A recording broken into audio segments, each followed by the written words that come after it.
How's it going, YouTube? And tonight we are making homemade sloppy joes for dinner.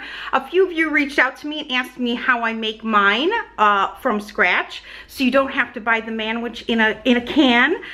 So I'm going to take you over to my stove. I'm going to show you how I make it with some ground beef in here. So, all right, let's go. Okay, so what I have in this pot is 2 pounds of ground, and to this I'm just going to add a half of a sweet onion.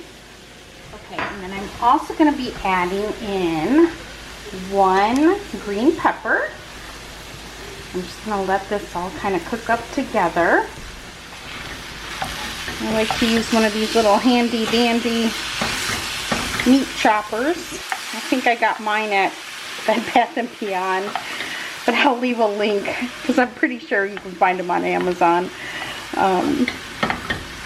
Just gonna chunk it up.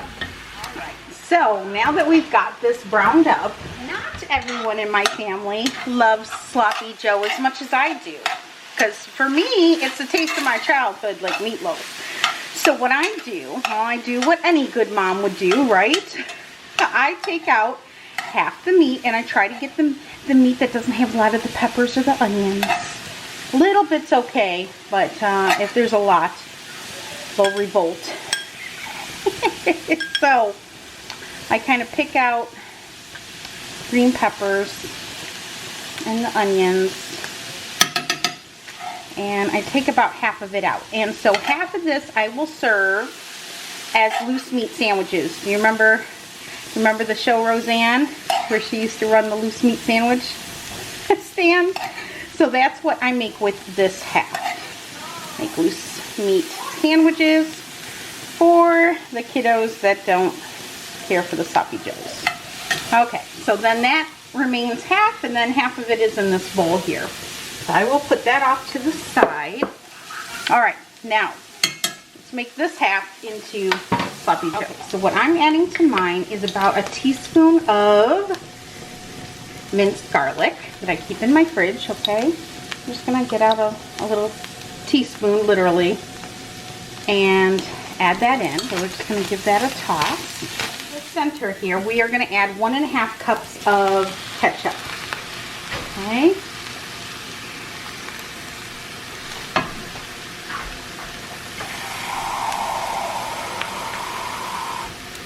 Okay, we're also going to add 1 cup of water to this. Alright, I'm just going to give that a good little stir. Okay, now I don't really measure anything, so I'm just going to give you equivalents. I add 2 heaping, I use a regular tablespoon from my drawer, and I'm going to add 2 tablespoons of brown sugar. Now you can add more, you can add less, depending if you like it sweet or you don't like it sweet. That's totally going to be up to you. And then I'm going to go ahead and stir that in. Okay, and now I'm going to get out my measuring spoon because I don't know how much to tell you guys, because honestly I just add it. So I'm going to be adding 1 heaping teaspoon of dry mustard. If you don't have dry mustard, you can use liquid. You just have to use a bit more of it. I would say at least a tablespoon. I'm also going to be adding a teaspoon of granulated garlic here, okay? A teaspoon of granulated onion. Okay, I'm going to add about maybe an eighth. Maybe an eighth. I don't ever measure this, but I would say maybe an eighth of black pepper. Eighth of a teaspoon. I'd say about the same with sea salt. About a 1/4 teaspoon of salt. I'm also going to be adding about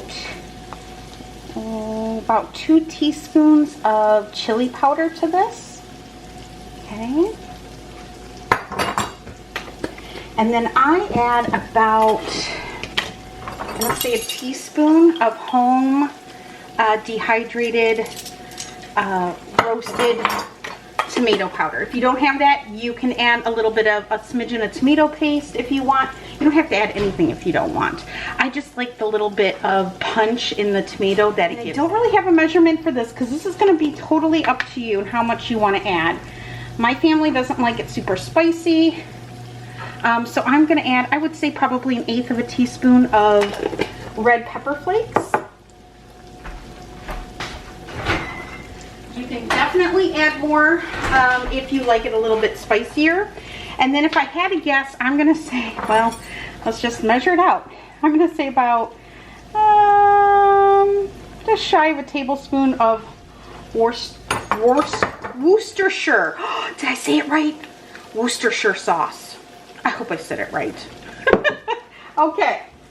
And then that is it, you guys. So now we're going to give this a nice toss. And now this is really just going to simmer on low as I get the rest of the dinner ready. And as this, you might have to turn it on medium. Maybe I'll turn it on medium for a little bit until I can get this kind of up to a boil. And then I'm going to let it simmer on low until all that water kind of evaporates and this gets nice and thick. We don't like it too thick because it is Sloppy Joe after all, right? So it's supposed to be sloppy. So, but when this comes up to a boil now, or a light simmer, I'll say, I'm going to taste it. And I will adjust the flavor as needed. If it needs a little bit more ketchup, if it needs a little bit more brown sugar, whatever it needs, you can adjust it then. Always taste your food. Never go by anybody's recipe, not even mine, because you might like it a little different. So make it your own. So what I have over here, I've got organic mac and cheese. That's for the littles. I've got some green beans sauteed in garlic and onion and a little bit of butter over here for our veggie. And then this is starting to pop, so I'm going to go ahead and turn that back down to low. And then I'm just going to let this simmer now. And then I'll taste it and adjust it. And then I also have like crispy crowns, I guess you would say, in the oven. So kids like those too on Sloppy Joe night or a loose meat sandwich night, whichever they end up having.